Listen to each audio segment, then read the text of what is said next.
We're in Sharei Orah. We're continuing 10 minutes. This could be Yosef Gikatilia.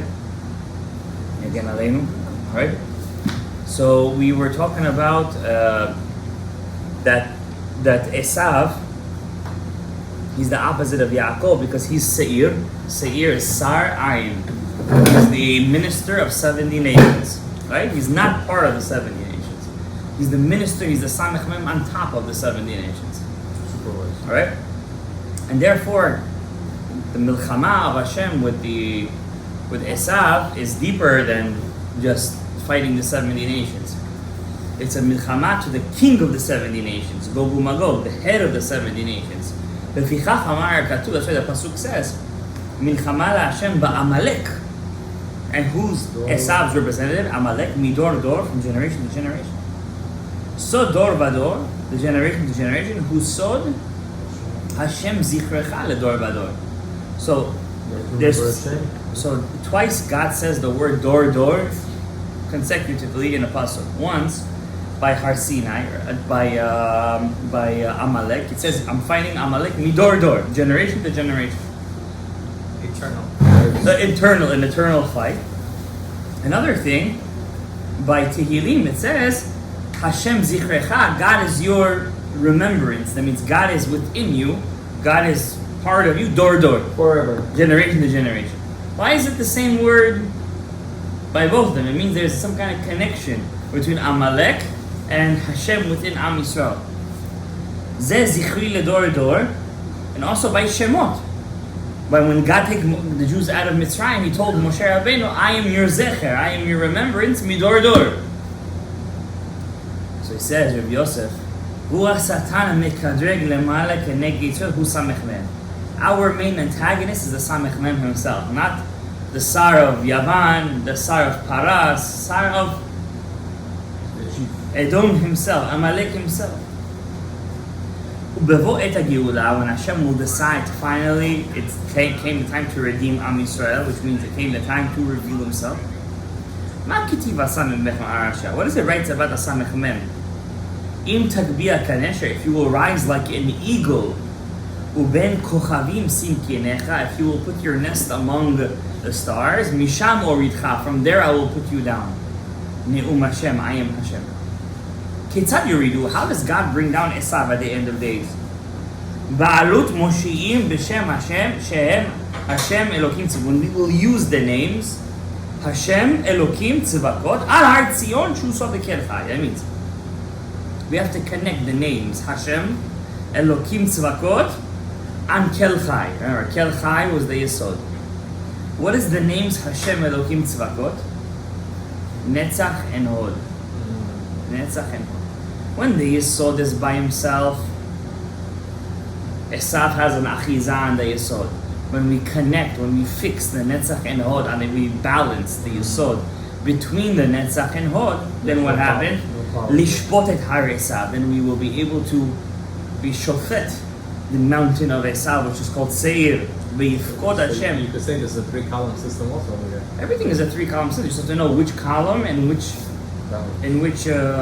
framework are you going to use it. Right? Over here he's talking about specifically the Yesod. Why? Anybody who reads Tikkun Chatzot, what does it say over there? Zechor Hashem livnei Edom et Yom Yerushalayim. Remember God, what Edom did. Ha'omrim aru, break ad ha'yesod ba, until the Yesod. That means Esav specifically goes after the Yesod. Why is that? Who is Esav's antagonist? Yosef. Who's the Yesod? So what does he want to do? Just break the Yesod. Yesod needs help. Where does he get his help from? Netzach and Hod. Who is that? The sons of the Shefachot, the sons of the maids, Naphtali, Gad, Asher, Dan, right? That's why it says, and Yosef was always hanging out with them. He wasn't hanging out with Leah's kids. He was hanging out with the sons of because those were Netzach and Hod, because those were the ones who were holding them up. So who was Leah's kids? Reuben, Shimon, Levi, Yehuda, Yisrael. Chesed, they're the top 3. Yeah, top 3. Yifkod Hashem, except for Yehuda. Yehuda is the Malchut. Yifkod Hashem matzva marom, b'marom al malchei adama be'adama. Hashem will remember on that day all the hosts of heaven and all the kings of the earth.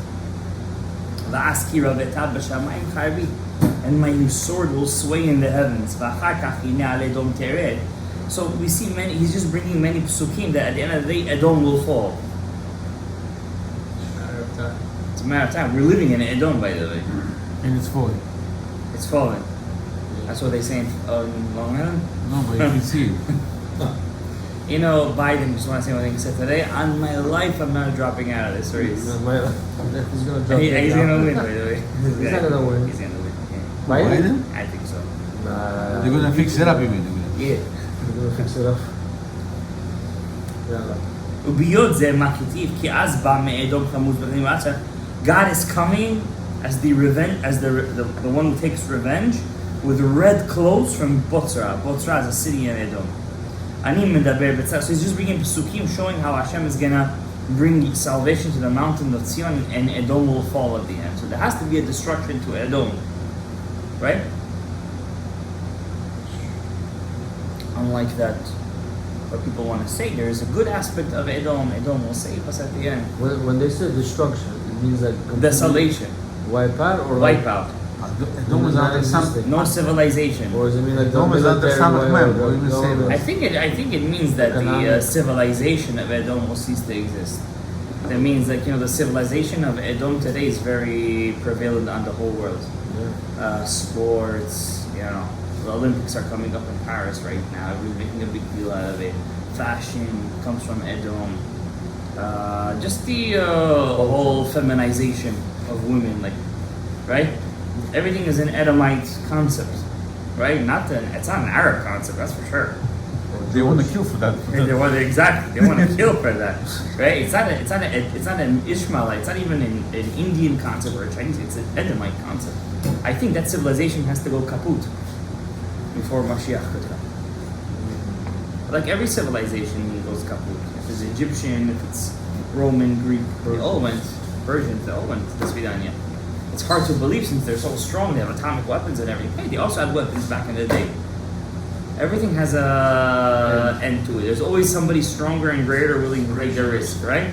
The Visigoths, the Ostrogoths. So what do you think? What's the next empire? You and me. The Jews. That's it. We're the end. Not a China. China? They have their empire already. You know what's going on over there? You don't know. Korea and China. Right. So it says over here, the mountain of Zion is called the mountain of God. When you go to Yerushalayim, by the way, and you stand on the mountain of Zion, you're standing on the mountain of God. When Har Zion and the mountain of Moriah will combine, in the meaning of Vikra Avram Shem Hamakom, Hau Hashem Yireh. The real name of Yerushalayim is what? Hashem Yireh. God. God's name is the actual name of Yerushalayim. Asher Yamar Yom Bahar Hashem Yireh, and the mountain of God you will see. U'ma'amad Har Moriah Yidei Atzilut Har Tzion B'Shefa Bracha Haya. And the mountain of Moriah always used to stand in the status of Atzilut with this continuous bountiful bracha. That's why Hashem swore in His name. So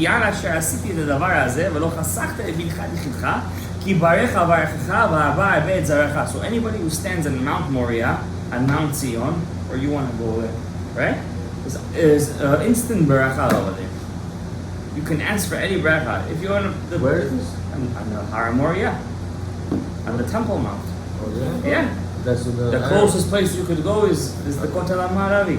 That means if you want to go to daven at any place in the world, you should know your prayer is accepted. It's in Har Moriah. That's where the priests go out. They defile it. They're defiling. They're peeing over there. They're playing soccer over there. They're throwing food over there. They do all the shtuyot over there. They do avodah zarah over there. They make jokes over there. They make a school out. Yeah, that's why we have to cry every midnight. How did we allow Hashem's house? Imagine somebody took over your dad's house and he turned it into his public, party place. You're not gonna cry? And then my dad's house turned into that. It's gonna rip your heart apart, right? That's exactly what we have to feel. Lahavdil, what's going on in Har Moriah. Just to put it into perspective. Zhar Beit Hashem, Usot Har Moriah, Yerushalayim Mechibur. What he's trying to make a point over here is that don't ever think that the Yesod is ever disconnected from the Malchut. Yerushalayim is the Malchut. Tzion is the Yesod. Your job is to combine Tzion Isn't it the same? and it's not the same thing actually. So Har Tzion is actually where King David is buried. It's called Har Tzion. It's a smaller mountain. Har Moriah is Har Yerushalayim. That's where the Right. temple. Yes, the temple of Mount. Your job as a person, as Avraham Avinu did when he brought Yitzchak as a sacrifice, is he combined Zion and Yerushalayim, and then he got a new name, Har Hashem, the mountain of Yud-Kei, Vav-Kei. And that's right, that's going to be the name of Yerushalayim in the future, Havaya. That's what they're going to call it in the future. It's the last sentence on Yechezkel HaNavi. Baruch Adonai Le'olam. Amen ve'amen.